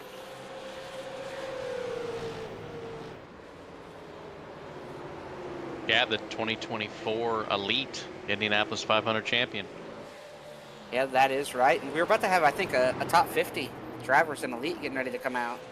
I think we do one every year. Hopefully it's a lot better than that one that I saw Jeff Gluck post about today, because that was rigged and terrible of a list there for the top 50 drivers in the world. That's awesome that Jeff Gluck made a list of the elite top 50 drivers. So. Well, no. I am. I'm doing both of them at the same time here. All right, I just overlapped real life and the sim life here. Chad will be doing the top 50 elite, but there was a top 50 drivers in the world that somebody did, and Jeff Gluck tweeted about it today. And no stock car guy was in the top 14, and then the first one in there at 15 was Joey Logano. And tell me you don't know anything about NASCAR and didn't watch the series all year. You know, it's all the F1 guys. I think every guy on the F1 grid was in the top 50. Real quick, Chris, who's your top 5 in elite? No particular order. I'll put you on the spot. Stanley, Fody, Cutlet, Tate, and that last one's going to be pretty tough. I'll say Burrell. That'll be my 5 right there off the spot without looking up the drivers. And I'm sure somebody's going to be like, hey, I can't believe he left this guy out there. But I think Stanley, Fody, Tate are pretty locked in. That's pretty solid. I don't think you can go wrong with any of those guys. And Cutlet. Those 4 are locked in. I think if every run started on 20-lap old tires, Cutlet probably would never lose a race. Mason Walters trying to close the gap on Brandon Wilkinson. It's down to 1.1 seconds. It was 1.4 a couple laps ago.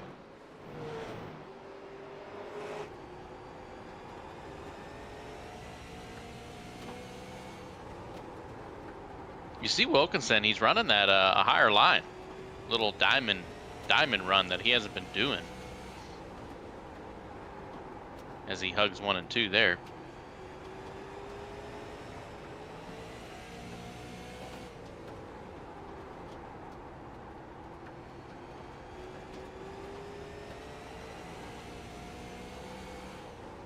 And back up to 1.4 as Walter had to go around a lap car right there. So now as we watch this race, it all kind of depends on when these guys are going to come down. The field's spread out. I just got new math, okay? It's going to be close. I am now being told some might not need one. If you pit it on the last caution, it's going to be real close within a couple laps. And everybody put it on the last caution, right? So it's going to be, that's right on the money, is what I'm hearing. And that some guys might be a little bit short, just depending on how you saved and whatnot here.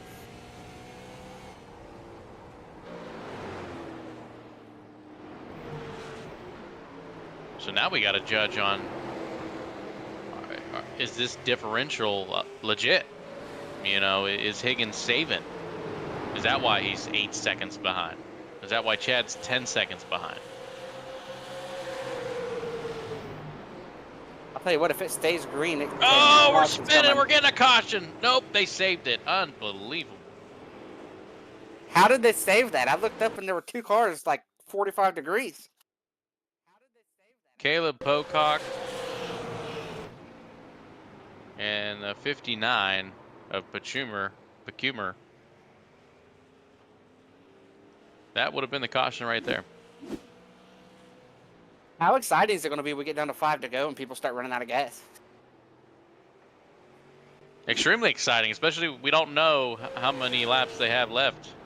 You're giving us all this new information every 5 minutes. I'm just asking the drivers out here. I'm bugging them. I want to know what's going on. Need to find out if I need to find some free out here or something. You think they're telling you the truth or are they bluffing? Well, I don't know. You think Chad's bluffing? It could be. He might not be able to see his fuel numbers right, man. He doesn't know. That is right. We were just talking about his eye problems just a little bit ago.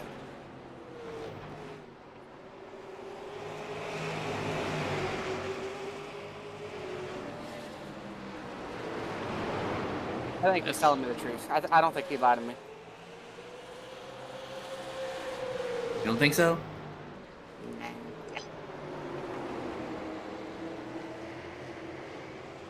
That's Caleb Pocock right there, about to go a lap down. After he goes a lap down, 9 cars will be on the lead lap.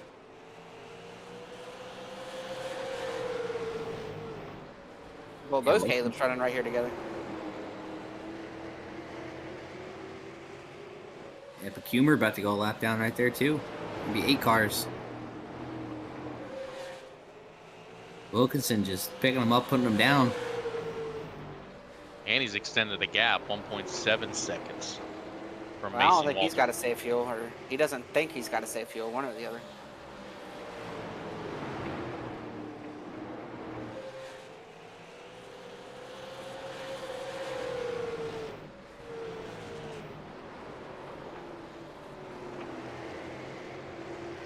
And it's, you know, I mean, the gap just, it's crazy the pace that Wilkinson's putting down. It took 10 seconds back to 5th place. from Gavin Higgins.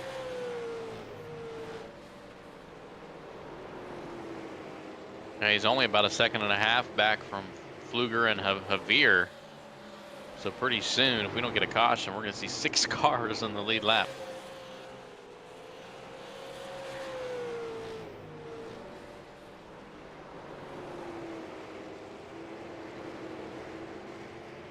Hey, what? This is, if it stays green, this is reminding me a little bit of that Pocono race there. And the mid-teens, like 2013, 2014, whatever year Kyle Busch and Joey Logano ran themselves out of fuel and kind of drug a lot of the field with them.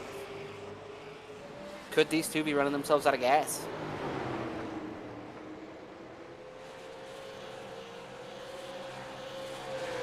Close call there for Mason Walter, getting by Pecumer. Little bit of contact.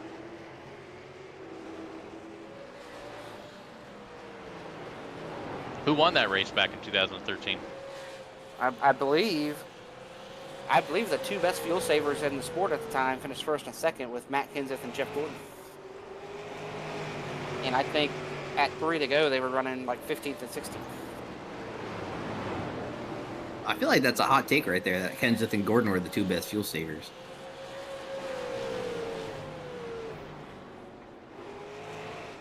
I don't know, is it? In this modern era, I would have to say Brad Keselowski. Yeah, I would say Yeah, Keselowski for sure. I mean, Kenseth and Gordon aren't out there anymore, but I think if you ask anybody 10, 15 years ago, they're going to tell you the two guys who don't run out of fuel. You know, Kenseth never really ran out of fuel a whole lot in those Fremont races, and neither did Jeff.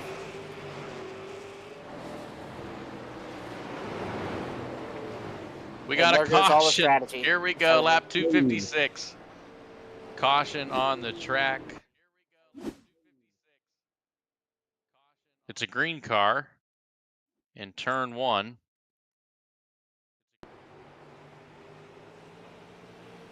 It's Robert Smith. Oh, Robert Smith getting in. That was Gavin Higgins that hit him. Just seemed like he was extremely off the pace there. Yeah, Robert Smith will be picking up that tally. Or that EOL. Robert Smith was in 12th place, 3 laps down.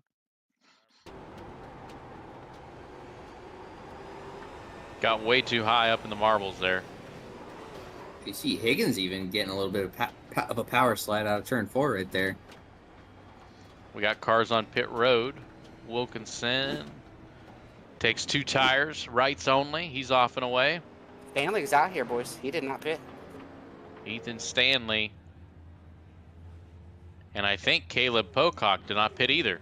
Nope, he did.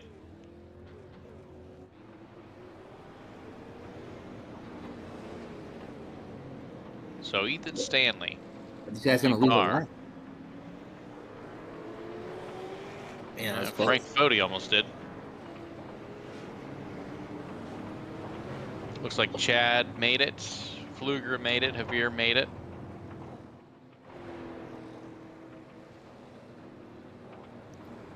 All right, so we got to figure out.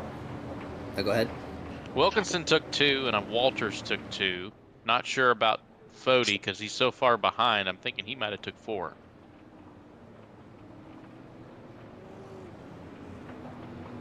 and Stanley stayed out.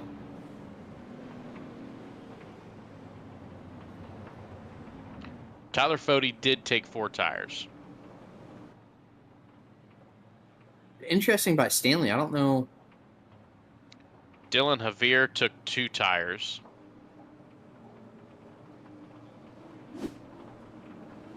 I'm just trying to figure out if there's a reason Stanley would stay out there, unless he only has 1 set left and he's banking on a caution here in the last 40 laps. Well, here we go. Stanley off and away.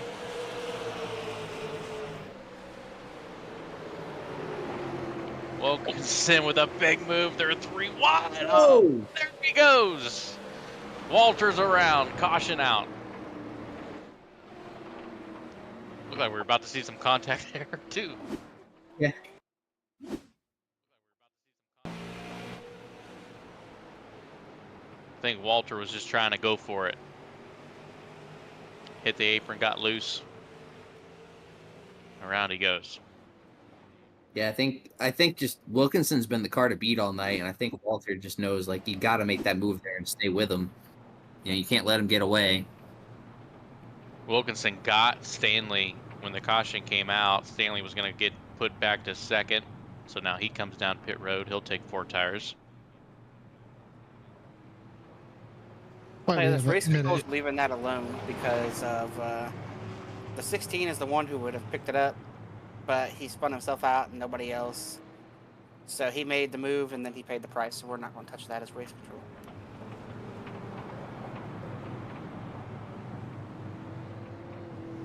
I think that's probably a good call. New guy in 3rd place, Victor Pfluger. He is on 2 tires. Dylan Javier in 4th on 2 tires. But Fode's on 4, right? Isn't that what you said? Tyler Fode's on 4 tires, yes. Oh, I like the 4 tire call. I like that. Went back in the replay and saw him and Chad. They're both on, pretty sure, 4 tires.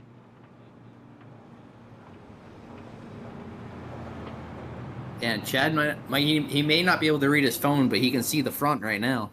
Sitting 5th. What a story that would be.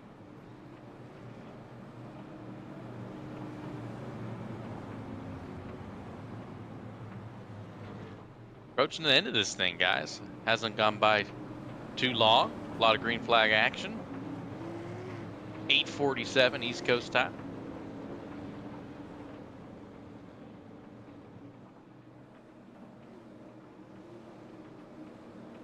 Lights out on the pace car.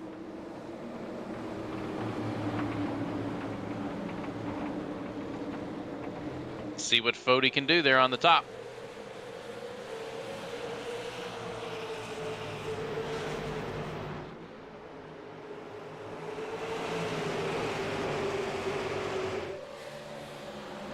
Yeah, on those 4 fresh tires. And the 24, too, like you mentioned, new car in 3rd. Like, we saw him a couple wrecks early on, and he's up here running 3rd. Must have been sandbagging this whole entire time. Walter forcing his way to the inside underneath the veer. Chad's going to try to go in there with almost a little bit of contact. Stanley on 4 tires up top.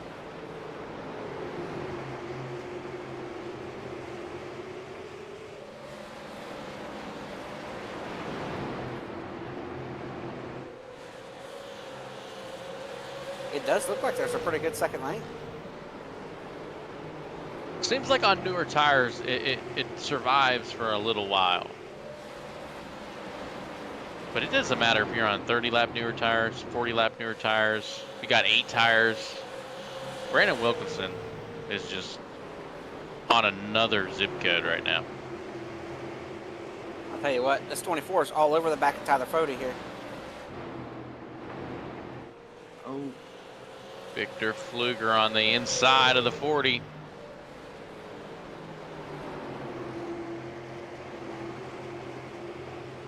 And if I had any a little bit of contact.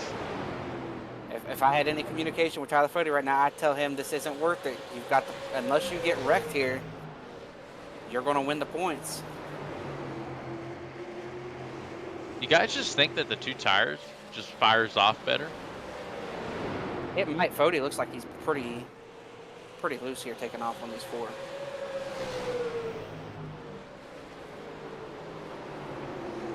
Fluger gets around him. Walter gets around him. I just wonder if this run's going to be long enough for the 4 to come into play, because we saw earlier the 2 tires was the way to go. And it's not like you're in second anymore. You got to pass third and fourth. I mean, we talk about Fody struggling taking off. Stanley on 4 tires is a man on a mission.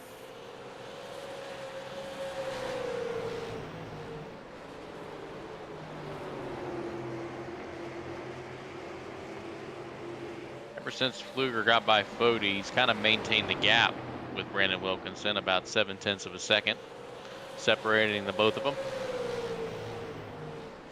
25 to go, 25 more laps to the conclusion. 4th annual Elite Winter Derby. And Walter is all over the back of that 24, putting the pressure on. Both of them 0.7 back behind Wilkinson, though. Does anybody have anything for him? Now's the time to show it if you got it.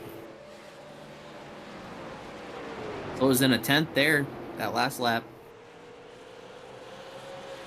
Down to 0.6 of a second.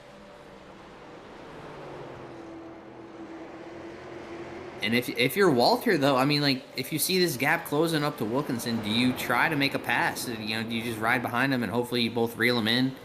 Do you try to put pressure on the 24? I think that all depends if you're closing in on the leader. Right now, they're not closing in enough. I would try to get by the 24 here. I'll tell you this, there's a lot of talk right now. The drivers are really complaining about the racetrack. Apparently, this marble buildup has taken a turn here, and a lot of these guys are complaining about the racetrack right now and lack of grip.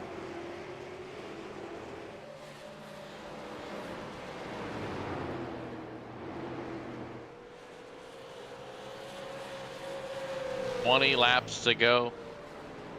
0.7 of a second still.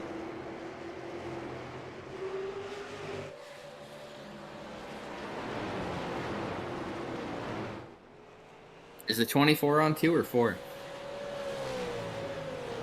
Pretty sure he's on 2.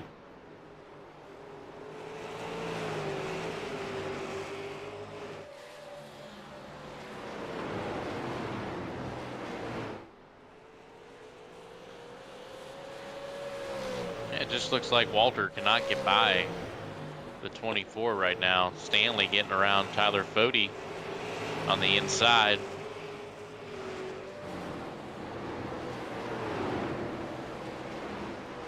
Four tires do not look like they were to call. It looks like the car's driving better on 2. Oh, Fody's in the wall.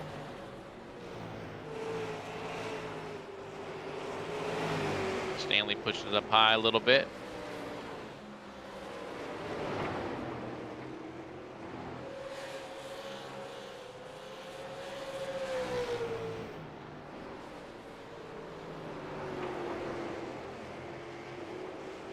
These guys racing side by side, just letting the leaders pull away right now. They're over 3 seconds behind.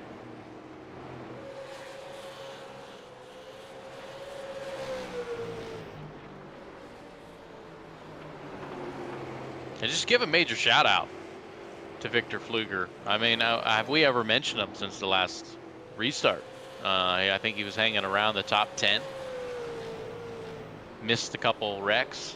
Put himself in position up in the top 5, and now he's up here in second, and he's 0.8 of a second back, but we get a caution. Who knows what could happen.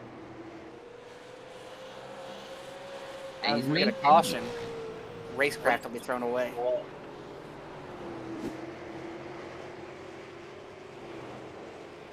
Wilkinson approaching a lap car. Chase George 27 laps down, shouldn't be a problem.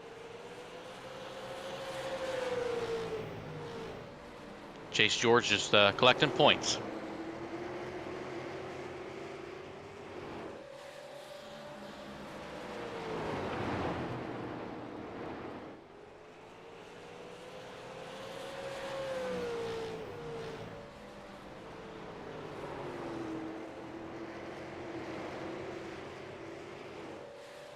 Chris, your job as a race controller, are you looking for debris? You looking to throw that yellow? Well, I don't have that kind of power. I just have to give the calls, and right now there are some things I'm going to look out for. I have gotten word that somebody may be looking for somebody else if it gets down to it. So if something does start to happen, it's kind of on me to try to not let it happen.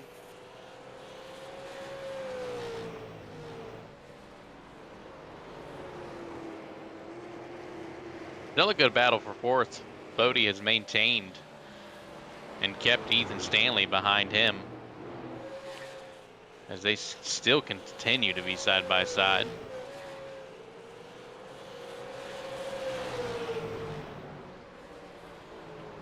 I don't know if you guys have talked about it or not, but right now, as it sits, Lake Norman's got 5 in the top 10. Frank, Ethan, Fody. I don't know anybody else. Dylan, Javier, and Caleb Kummer.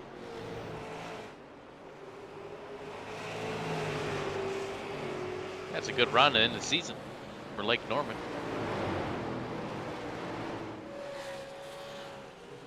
And we're closing in on this thing. 6 laps to go.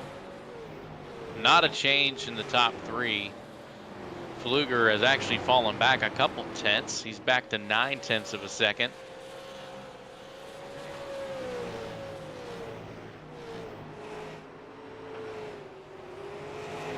Chad Frankenfield really loose out of turn 4, battling with the 97, who's multiple laps down.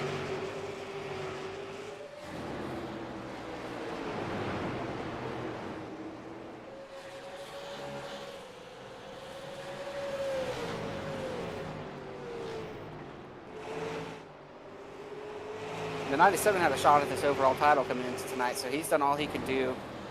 If something happens to Fody, he'll still have a shot at that, but kudos to him, 21 laps down to stay out here and still be running 12.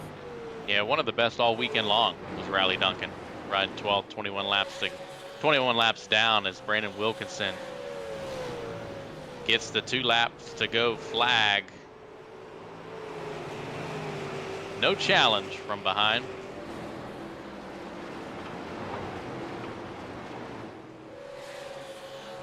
Comes out of turn 4, white flag in the air, 1 lap to go.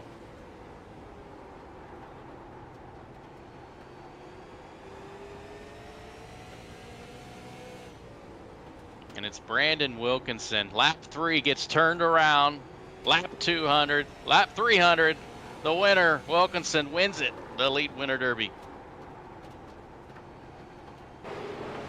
Yeah, just an absolute clinic from Wilkinson, you know, get spun early on and drive all the way back up to the front and then just kind of not turn over the lead at all as soon as he got it back.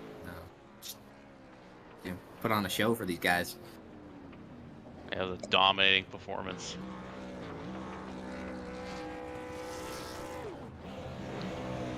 Wilkinson, Pfluger, Mason Walter, top 3. 9 cars on the lead lap, guys. Yeah, that's surprising too. You know, you asked me coming into tonight how many cars finished on the lead lap. I definitely would not say less than 10. But I think that that track blocker definitely wiped out a lot right there about midway through the race. Quick note as well, Brandon Wilkinson. He won the street stock race, he won the late model stock race, and he wins the 300 lapper. The Winter Derby, man, the dude won 3 out of 4 races during this week. Came in here and I don't know a whole lot about Brandon, but man, he must be a short track ace.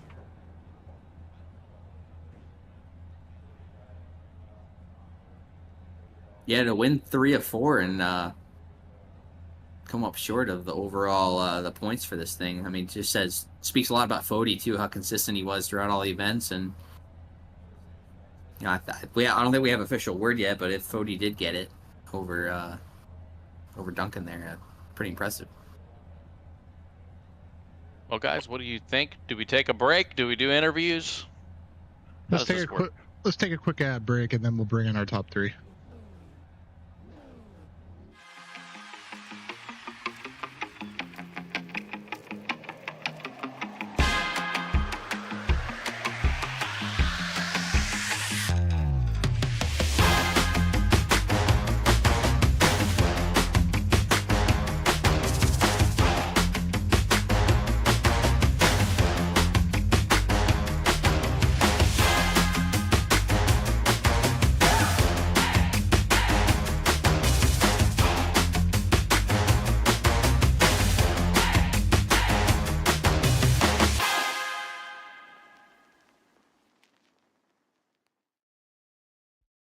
Racing isn't easy, but experiencing it is. iRacing puts you in the driver's seat with the industry's leading sim racing game. Drive on laser scan replicas of the greatest racing circuits from around the world. Go head-to-head against other drivers chosen by skill-based matchmaking to ensure competitive racing at every level. Compete across all your favorite series. In officially licensed cars, engineered to deliver the most accurate driving experience possible.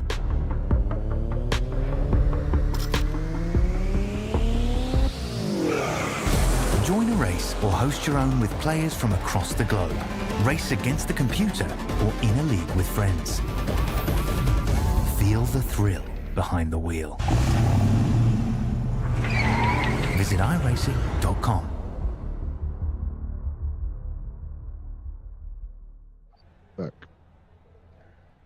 Back live from Five Flags Speedway. Brandon Wilkinson, the winner tonight, 300 lapper, the Elite Winter Derby, and we are now alongside Mason Walter, the third place finisher tonight. Mason, great run tonight. You were in the top 5 most of the 300 lap race, and just give us an overview of how tonight's event went. Yeah, it went pretty good. We had some bad looking qualifying. I messed up on my end, but once we got in the race, we just stayed out of all of the carnage in the beginning, and then we made some good pit stops at the end, and then we kind of just rode third that last stint we just did. But I think it was a good night. Yeah, solid run for you, P3. We saw you kind of run with Wilkinson most of the night, kind of trying to chase him down. What'd you kind of need there at the end? The 2 tires, was that the move at the end? Did the track change a lot? Like, what else did you need there to go up and get him? Yeah, I think the only thing I needed, I should have taken 4 tires at the end instead of just 2, because I could tell my left sides are kind of hurting me at the end. Yeah, Mason. We, being elite racing league, I'm not too familiar with you. You've shown a lot of success here tonight. Do you plan on coming back, doing more of these special events, getting into the series a little bit? Yeah, I'll probably start doing more of these kind of events. This is my first race like that I've actually like entered like a race for, not like a hosted race or like a official race. Like this is my first time like registering for a iRacing race, so not a bad debut. Yeah. Anybody before we let you go? Anybody you want to thank? I just want to thank everyone at R and M Motorsports. They helped me prepare for this weekend, and I don't think I would have been up front without them. Alrighty, that's Mason Walter, third place tonight in the Elite Winter Derby. Thank you, Mason. Thank you. Alrighty. Next Real, up, real quick. Victor Fluger. Yeah, Nick. I was gonna say real quick before we talk to Victor here.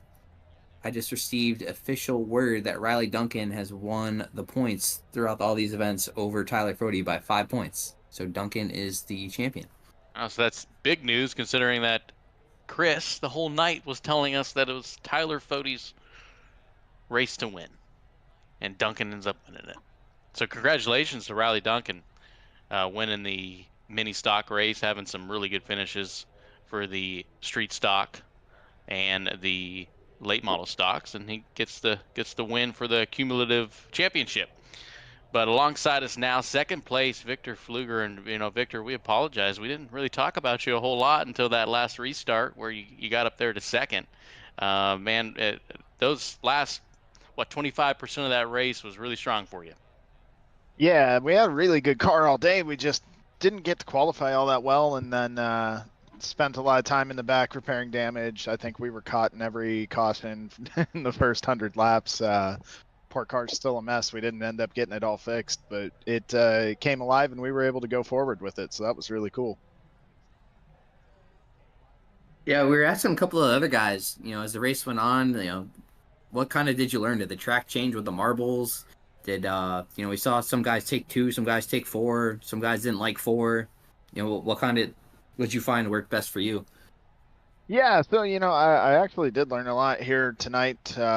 a lot of times you'll take 2, but I think there was a point in the race where taking 4 probably was a bigger advantage that I'll put in the notebook for next year. But I'm used to running this car more on an open setup than the fixed in the first place. So there was a lot of learning out here tonight about how to just kind of keep finessing it and keep the car happy. These tires will give you some, but if you start abusing them all the time, then they fall off pretty bad. And I really wanted to avoid that and make sure that we had good stuff even on long runs. Yeah, we had that one caution about midway where the car was just dead, wouldn't turn. I was on really old tires. I stayed out longer than I should have, but still just able to keep the car managed and held on to the lead lap. That was our kind of our big deal there, was hanging on to it and staying lead lap for as long as we could, and it all worked out for us on that. Would have liked to have got another yellow right there at the end and came down and thrown the last set of tires on the car and went back out and seen how it would have reacted and maybe get a little more damage repaired. But it felt really fast. I was a little too busy to really keep an eye on what we were doing lap time wise and delta wise. I could just kind of watch the gap grow or shrink in the windshield, and it really felt like we were gonna catch a point where we might be able to reel them in, but it would have been another 20 laps or another minute of damage less, maybe. Well, Victor, you didn't come away empty-handed. You got $75 richer going into the holiday season. Got anybody else you want to thank here tonight? Yeah, absolutely. I just want to give a shout out to all the guys over at Dig Esports for helping me out tonight, and keeping us on track, and keeping my head on straight throughout this long race. Say thanks to Van Lily Stickers, our primary sponsor going into next year. VanLilyStickers.com. And say hi to my kids, Dart and Jameson, my wife Vanessa, who puts up with me doing this most nights, and hi, Mom and Dad. All righty, that's Victor Fluger. Take care, Victor. Thank you. Thank you, guys. Great race. Victor Fluger in second place, and last but not least, obviously the winner of tonight, Brandon Wilkinson, bringing him into the booth, bringing him into the champions booth. The winner tonight, Brandon Wilkinson. Man, we thought your race was done on lap number 3. You came and you rebounded, and you end up pretty much after lap 100 smoking this field. Brandon, congratulations, and just take us through the night. Yeah, thank you. This one means a lot. And I thought pretty early on there we were probably done. And then I mean, there was a pile up there, the restart after that, and I thought we were okay once we got through that. And yeah, like you said, we just found ourselves back up front. We were able to save a little bit of tire there. Obviously, when we got junked, I thought I was behind on tires because I slid the tires pretty hard to try to stay off the wall. But yeah, just really fortunate. It kind of just went our way after that, and here we are. Yeah, I mean, heck of a drive. Kind of put on a clinic for these guys. We saw you just gap in the field, 4 tires, 2 tires, didn't really matter. What do you think you do so well here at this track or with this car that, kind of just gave you the edge tonight? Just a lot of laps, man. Really good people to run with every week, every night, honestly. Me, Ty Majeski, Riley Stenjum, Max Cooks, and Brian Tedeschi, we all push each other.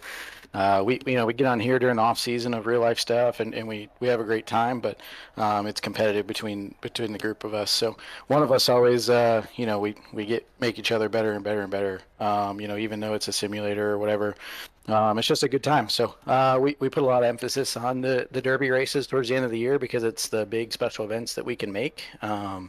Being real racers, obviously. So it's a pretty cool deal. Chad puts on a solid deal. So honored to win this deal back to back, especially how it started tonight. It was a little bit more special for sure. Yeah, man, you probably wish you would have done that little mini stock race on Tuesday too. You could have probably swept the entire weekend. You won the street stock, you won the late model stock, and here with the super late model. So congratulations. You got anybody you want to thank here tonight for winning this thing? Yeah, for sure. Like I said, everybody at the posse, great group of people.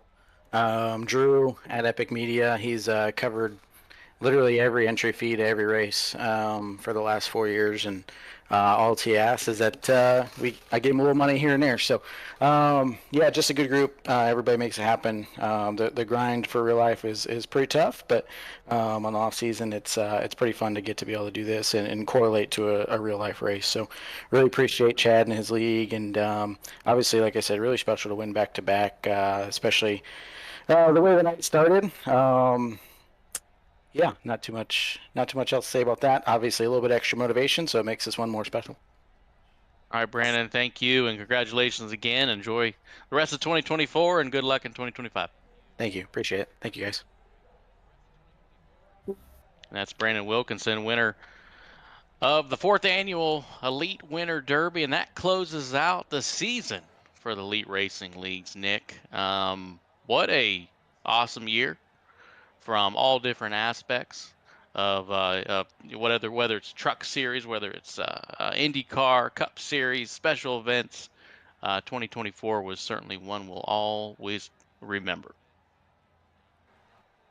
Yeah, absolutely. And shout out to Chad Frankenfield for kind of putting it all together, because I know I wouldn't be able to handle all the different series, all the different races going on almost every night of the week. Chad kind of is the one that puts it all together and brings it all together, and just shout out to him for a great year. I think that's all we got for tonight. Again, thank you everybody watching at home, on YouTube, on X, and thank you to the Elite Racing Network for putting this on each and every week, whether it's whatever series. It seems like there's a series every night. But thank you all, and we'll see you in 2025.